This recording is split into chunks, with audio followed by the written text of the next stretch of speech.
মানবতা বিরোধী অপরাধের মামলায় শেখ হাসিনার বিরুদ্ধে রায় ঘোষণা 17 নভেম্বর, মৃত্যুদণ্ডের আশা প্রসিকিউটরের। সুষ্ঠু নির্বাচনে রাজনৈতিক দলগুলোর সহায়তা চান সিইসি, রাজনৈতিক দলের সঙ্গে সংলাপ শুরু।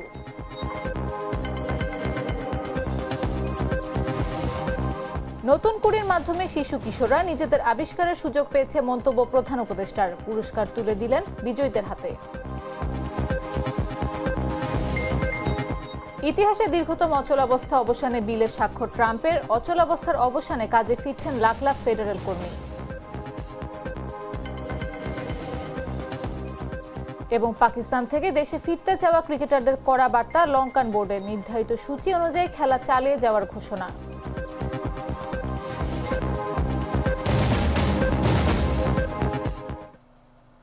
দুপুর 1টা নিউজে সবাইকে আমন্ত্রণ। সাথে আছে আমি নাফিস আব্দুল্লাহ।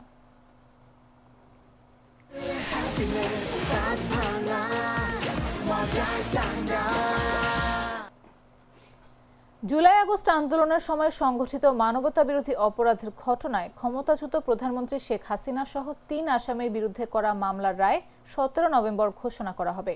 বৃহস্পতিবার আন্তর্জাতিক অপরাধ ট্রাইব্যুনাল 1-এর চেয়ারম্যান বিচারপতি মোহাম্মদ গোলাম মর্তুজা মজুমদারের নেতৃত্বাধীন 3 সদস্যের বিচারিক প্যানেল এই দিন ধার্য করেন। ট্রাইব্যুনালের অন্য 2 সদস্য হলেন বিচারপতি মোহাম্মদ শফিউল আলম মাহমুদ ও বিচারপতি মোহাম্মদ মহিতুল হক এনাম চৌধুরী। এর আগে বুধবার প্রসিকিউটর মিজানুল ইসলাম বলেন, রায় শেখ হাসিনা ও কামালের মৃত্যুদণ্ড হবে বলে প্রত্যাশা করছেন তারা। তবে আসামি থেকে রাজসাক্ষী হওয়া সাবেক আইজিপি মামুনের ভাগ্যে কি ঘটবে তা আদালতই নির্ধারণ করবেন। বিচার প্রশ্নবিদ্ধ ও বানচাল করতে আওয়ামী লীগ দেশে বিদেশে অপচেষ্টা চালাচ্ছে বলেও মনে করেন মিজানুল ইসলাম। 2024 সালের 5 আগস্ট আওয়ামী লীগ সরকার পতনের পর আন্তর্জাতিক অপরাধ ট্রাইব্যুনাল পুনর্গঠন করা হয়। পুনর্গঠিত ট্রাইব্যুনালে জুলাই গণ অভ্যুত্থানের সময় সংগঠিত মানবতা বিরোধী অপরাধের ঘটনায় প্রথম মামলাটি হয় শেখ হাসিনার বিরুদ্ধে। গেল বছরের 17 অক্টোবর পুনর্গঠিত ট্রাইব্যুনালের প্রথম বিচার কাজ অনুষ্ঠিত হয়। সেদিনই এই মামলায় শেখ হাসিনার বিরুদ্ধে গ্রেফতারি পরোয়ানা জারি করেন ট্রাইব্যুনাল। এদিকে কার্যক্রম নিষিদ্ধ আওয়ামী লীগের 13 নভেম্বরের ঢাকা লকডাউন কর্মসূচি ঘিরে গেল কয়েকদিন ধরে দেশের বিভিন্ন স্থানে যানবাহনে আগুন দেওয়ার ঘটনা ঘটেছে। বুধবার দিনগত রাত থেকে বৃহস্পতিবার ভোর পর্যন্ত ঢাকা, মুন্সিগঞ্জ, টাঙ্গাইল ও গোপালগঞ্জে অন্তত 5টি যানবাহনে আগুন দেওয়া হয়েছে। তবে এতে হতাহতের কোনো ঘটনা ঘটেনি। বৃহস্পতিবার ফায়ার সার্ভিসের নিয়ন্ত্রণ কক্ষের কর্তব্যরত কর্মকর্তা রোজিনা আক্তার এ তথ্য জানিয়েছেন। ফায়ার সার্ভিসের নিয়ন্ত্রণ কক্ষের তথ্য অনুসারে বুধবার দিনগত রাত 12টা 10 মিনিটের দিকে রাজধানীর পল্লবীর সাগুপ্তা সড়কে পার্কিং করা অবস্থায় ট্রাস্ট ট্রান্সপোর্ট সার্ভিস নামের একটি বাসে আগুন দেওয়া হয়। ফায়ার সার্ভিসের 2টি ইউনিট 20 মিনিটের চেষ্টায় আগুন নিভিয়ে ফেলে। তবে তার আগে বাসটি পুড়ে যায়। রাত 2:45টার দিকে রাজধানী কমলাপুর রেল স্টেশনের সামনে থেমে থাকা একটি হিউম্যান হলার বা লেগুনায় আগুন দেওয়া হয়। রাত 2:30টার দিকে টাঙ্গাইলের রাওয়াইলে থেমে থাকা একটি বাসে আগুন দেওয়া হয়। রাত 3:30টার পর মুন্সিগঞ্জের গজারিয়ায় একটি পেপার মিলের সামনে থেমে থাকা ট্রাকে আগুন দেওয়া হয়। বৃহস্পতিবার ভোর 4:45টার দিকে গোপালগঞ্জে গণপূর্ত কার্যালয়ের সামনে থেমে থাকা একটি পিকআপ ভ্যানে আগুন দেওয়া হয়।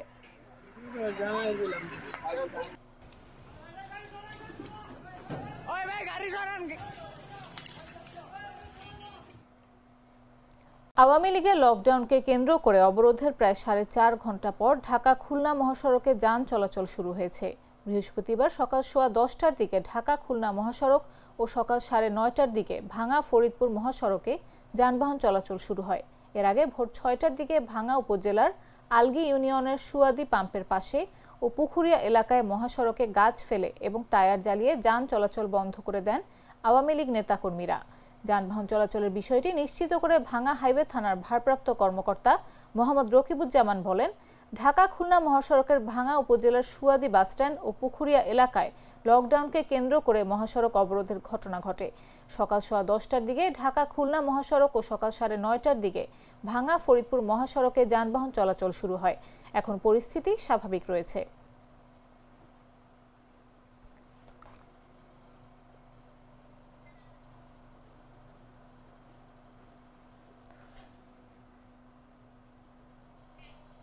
এদিকে ভারতে অবস্থান করা বাংলাদেশের ক্ষমতাচ্যুত প্রধানমন্ত্রী শেখ হাসিনাকে মূলধারার ভারতীয় গণমাধ্যমে বক্তব্য দেওয়ার সুযোগ করে দেওয়ার উদ্বেগ জানিয়েছে ঢাকা। বিষয়টি দুই দেশের সম্পর্কের জন্য ক্ষতিকর বলে উল্লেখ করে অবিলম্বে এ ধরনের প্রচার বন্ধে ভারতের প্রতি অনুরোধ জানিয়েছে বাংলাদেশ সরকার। বুধবার ঢাকায় ভারতীয় উপ হাইকমিশনার পবন বাদেকে পররাষ্ট্র মন্ত্রণালয় তলব করে এ বিষয়ে আনুষ্ঠানিকভাবে উদ্বেগ জানায় বাংলাদেশ। মন্ত্রণালয়ের দক্ষিণ এশিয়া অনুবিভাগের মহাপরিচালক বৈঠকে বাংলাদেশের পক্ষ থেকে এ বার্তা দেন। পররাষ্ট্র মন্ত্রণালয়ের পক্ষ থেকে জানানো হয়, মানবতাবিরোধী অপরাধে বিচারাধীন পলাতক আসামিকে আশ্রয় দেয়া এবং তাকে বাংলাদেশ বিরোধী ঘৃণামূলক বক্তব্য ও সন্ত্রাসী কর্মকাণ্ডে উস্কানি দেওয়ার মঞ্চ তৈরি করা দুই দেশের মধ্যে গঠনমূলক সম্পর্কের জন্য মোটেই সহায়ক নয়। ভারতীয় কূটনীতিককে অনুরোধ করা হয়েছে শেখ হাসিনার ভারতীয় গণমাধ্যমে বক্তব্য দেওয়ার সুযোগ যেন অবিলম্বে বন্ধ করা হয়, সেই বিষয়ে নয়াদিল্লিকে বাংলাদেশ সরকারের বার্তা পৌঁছে দিতে। রোজকার সাধারণ খাবার এখন হবে অসাধারণ। প্রাণ স্বাদের মশলা, স্বাদ বাড়ায়, ঘ্রাণ ছড়ায়। সুষ্ঠু নির্বাচনের জন্য রাজনৈতিক দলগুলোর সহযোগিতা চেয়েছেন প্রধান নির্বাচন কমিশনার এম নাসির উদ্দিন। বলেন, রাজনৈতিক দলগুলোর সহযোগিতা ছাড়া সঠিক নির্বাচন করা সম্ভব নয়। এক্ষেত্রে কমিশন শুধু রেফারির ভূমিকা পালন করবে। বৃহস্পতিবার সকালে নিবন্ধিত 6টি দলের সাথে নির্বাচন কমিশনের বৈঠকে এসব কথা বলেন সিইসি। ত্রয়োদশ জাতীয় সংসদ নির্বাচনের প্রস্তুতি নিতে নিবন্ধিত এই 6টি দলের সাথে আলোচনার মধ্য দিয়ে রাজনৈতিক দলগুলোর সাথে সংলাপ শুরু করেছে নির্বাচন কমিশন। আমার অনুরোধ হলো, আপনারা দয়া করে নিজেরা তো পড়বেনই, আচরণবিধিটা দয়া পড়বেনই, please circulate among your party people, যাতে দোজ হু ম্যাটার্স, এবং এটার ব্যাপক প্রচার হওয়া দরকার। আমরাও চেষ্টা করব, আমরা আমাদের তরফ থেকে, আপনারাও আপনাদের দলের তরফ থেকে এটা একটা ব্যাপক প্রচার করবেন। আমরা আরো বিভিন্ন উদ্যোগ আমাদের থাকবে এই প্রচারণার এবং এই আচরণবিধি। এখন ব্যাপার হচ্ছে যে আচরণবিধি তো যদি আপনারা কেউ যদি গুঁধরে আমি মানবই না, তাহলে তো একটা সাংঘর্ষিক পরিস্থিতি সৃষ্টি হবে। আমরা কোনো সংঘর্ষ চাই না, আমরা কাউকে মোকাবেলা করতে চাই না, আমরা সবাইকে সাথে নিয়ে এই আচরণবিধিটা পরিপালন করে এগিয়ে যেতে চাই। এখানে আপনাদের একটা মুখ্য ভূমিকা থাকবে। নতুন কুড়ির মাধ্যমে শিশু কিশোররা নিজেদের নতুন করে আবিষ্কার করার সুযোগ পেয়েছে বলে মন্তব্য করেছেন প্রধান উপদেষ্টা প্রফেসর ডক্টর মোহাম্মদ ইউনূস। বলেন, এই অনুষ্ঠানের মাধ্যমে শিশু কিশোররা তাদের প্রতিভা বিকাশের সুযোগ পাচ্ছে এবং তারা যাতে তাদের প্রতিভা বিকশিত করতে থাকে সেজন্য নিয়মিত অনুষ্ঠানের পরিকল্পনা করা হচ্ছে।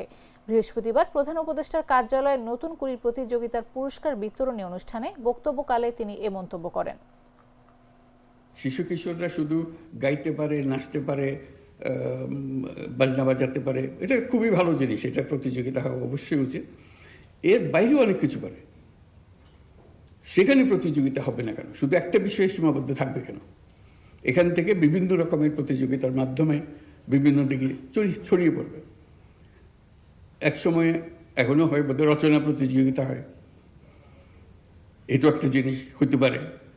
আমি কেমন বাংলাদেশ দেখতে চাই, এটা রচনা প্রতিযোগিতা, বা অন্য কোনো বিষয়, যে কোনো বিষয় হতে পারে, উদ্ভট বিষয় হতে পারে, হবে।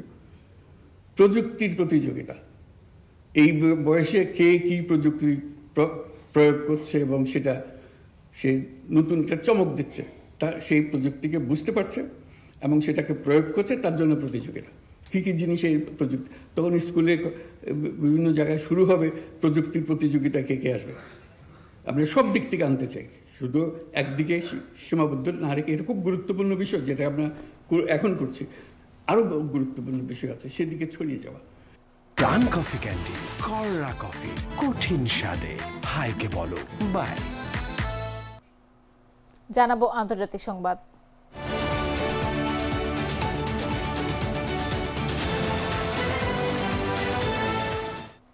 সরকারি অচলাবস্থার অবসানে একটি বিলে স্বাক্ষর করেছেন মার্কিন প্রেসিডেন্ট ডোনাল্ড ট্রাম্প। যুক্তরাষ্ট্রের ইতিহাসে এটাই ছিল সবচেয়ে দীর্ঘ শাটডাউন।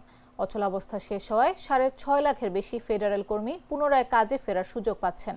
বার্তা সংস্থা রয়টার্স জানিয়েছে, এই বিলে ট্রাম্পের স্বাক্ষরের ফলে 43 দিনের সরকারি অচলাবস্থা শেষে ফেডারেল কর্মীরা বৃহস্পতিবার থেকে তাদের কাজে ফিরে আসবেন। ছুটিতে থাকা প্রায় 6,70,000 সরকারি কর্মচারীর কাজে ফিরে আসার কথা রয়েছে। এই বিলে স্বাক্ষরের ফলে শাটডাউনের সময় ট্রাম্প যাদের বরখাস্ত করেছিলেন সেসব ফেডারেল কর্মীদেরও পুনর্বহাল করা হয়েছে। এই বিলে স্বাক্ষর করার ঠিক আগ মুহূর্তে প্রেসিডেন্ট ট্রাম্প বলেন, যুক্তরাষ্ট্র এর চেয়ে ভালো অবস্থায় কখনো ছিল না। তিনি বলেন, এটি একটি দুর্দান্ত দিন। এই বিল স্বাক্ষরের মাধ্যমে সরকারি কর্মীদের কাজে ফিরিয়ে আনা হবে। ফেডারেল সংস্থা, কর্মসূচি এবং বিভাগগুলোর জন্য তহবিল সরবরাহ করা হবে এবং গত 1 অক্টোবর শাটডাউন শুরু হওয়ার পর থেকে বেতন না পাওয়া লাখ লাখ কর্মীর বেতনও পরিশোধ করা হবে।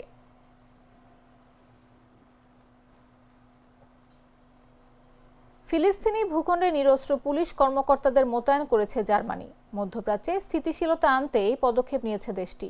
জেরুজালেমে অবস্থান করা এই দলটি স্থানীয় নিরাপত্তা বাহিনী পুনর্গঠনে সহায়তা করবে বলে জানিয়েছেন জার্মান স্বরাষ্ট্রমন্ত্রী। জার্মান গণমাধ্যমের বরাত দিয়ে বুধবার এক প্রতিবেদনে এই তথ্য জানিয়েছে বার্তা সংস্থা আনাদোলু। বার্তা সংস্থাটি বলছে, ফিলিস্তিনি ভূখণ্ডে শান্তি ও স্থিতিশীলতা নিশ্চিত করতে বেশ কয়েকজন নিরস্ত্র পুলিশ কর্মকর্তা মোতায়েন করেছে জার্মানি। জার্মান স্বরাষ্ট্রমন্ত্রী আলেকজান্ডার ডবিন্ট বলেন, মধ্যপ্রাচ্যে দীর্ঘস্থায়ী শান্তির জন্য একটি কার্যকর পুলিশ বাহিনী অপরিহার্য। তিনি জানান, এই কারণেই ফেডারেল পুলিশের উচ্চ পর্যায়ের একটি দলকে জেরুজালেমে পাঠানোর সিদ্ধান্ত নেওয়া হয়েছে। ডব্রিন্ট বলেন, এই কর্মকর্তারা জেরুজালেমে অবস্থিত অফিস ফর সিকিউরিটি থেকে ফিলিস্তিনি ভূখণ্ডে স্থানীয় পুলিশ ও নিরাপত্তা বাহিনী পুনর্গঠনে সহায়তা করছেন। গত 15 বছরের বেশি সময় ধরে জার্মান পুলিশ ফিলিস্তিনি বাহিনীর সক্ষমতা বৃদ্ধিতে কাজ করছে। নতুন এই মিশন সেই প্রচেষ্টারই ধারাবাহিক অংশ।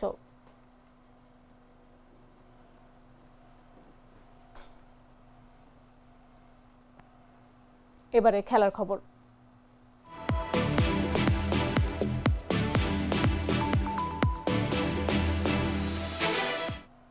নিরাপত্তা শঙ্কায় সিরিজ চলাকালীন সময়ে পাকিস্তান ছাড়তে চান কয়েকজন লঙ্কান ক্রিকেটার।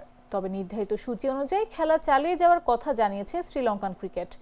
এসএলসি এক বিবৃতিতে জানিয়েছে, ক্রিকেটার ও সাপোর্ট স্টাফদের কেউ দেশে ফিরলে তার পদক্ষেপের আনুষ্ঠানিক পর্যালোচনা করা হবে এবং উপযুক্ত ব্যবস্থা নেওয়া হবে।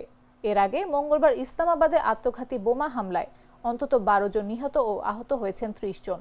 এই ঘটনার পরেই নিরাপত্তা নিয়ে শঙ্কায় পড়ে লঙ্কান ক্রিকেটাররা। আগামী শুক্রবার 3 ম্যাচ সিরিজের দ্বিতীয় ওয়ানডে রাওয়ালপিন্ডিতে হবে, কিন্তু সফরকারী শ্রীলঙ্কার খেলোয়াড় ও সাপোর্ট স্টাফদের কেউ কেউ আতঙ্কিত হয়ে পড়েছেন বলে জানিয়েছে দেশটির বোর্ড। এরই মধ্যে দুই দেশের ক্রিকেট বোর্ড ও নিরাপত্তা কর্মকর্তাদের মাঝে হয়েছে বিস্তারিত আলোচনা।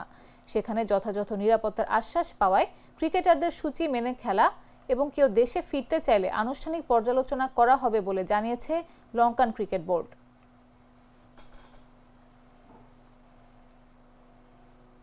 সংবাদ শেষ করার আগে শিরোনামগুলো জানিয়ে দিচ্ছি আরো একবার।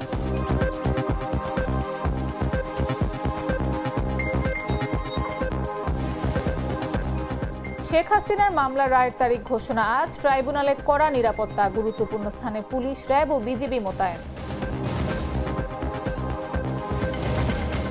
সুষ্ঠু নির্বাচনে রাজনৈতিক দলগুলোর সহায়তা চান সিসি, রাজনৈতিক দলের সঙ্গে সংলাপ শুরু।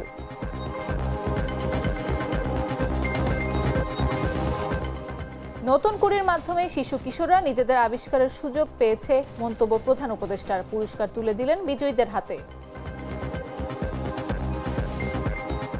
ইতিহাসে দীর্ঘতম অচলাবস্থা অবসানে বিলে স্বাক্ষর ট্রাম্পের। অচলাবস্থার অবসানে কাজে ফিরছেন লাখ লাখ ফেডারেল কর্মী। এবং পাকিস্তান থেকে দেশে ফিরতে চাওয়া ক্রিকেটারদের কড়া বার্তা লঙ্কান বোর্ডের। নির্ধারিত সূচি অনুযায়ী খেলা চালিয়ে যাওয়ার ঘোষণা।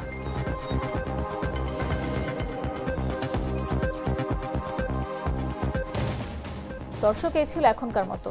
প্রতি মুহূর্তে সর্বশেষ খবর পেতে ভিজিট করুন jagonews24.com, ফলো করুন আমাদের ভেরিফাইড ফেসবুক পেজ এবং সাবস্ক্রাইব করুন জাগো নিউজের ইউটিউব চ্যানেল। এতক্ষণ সাথে থাকার জন্য ধন্যবাদ সবাইকে।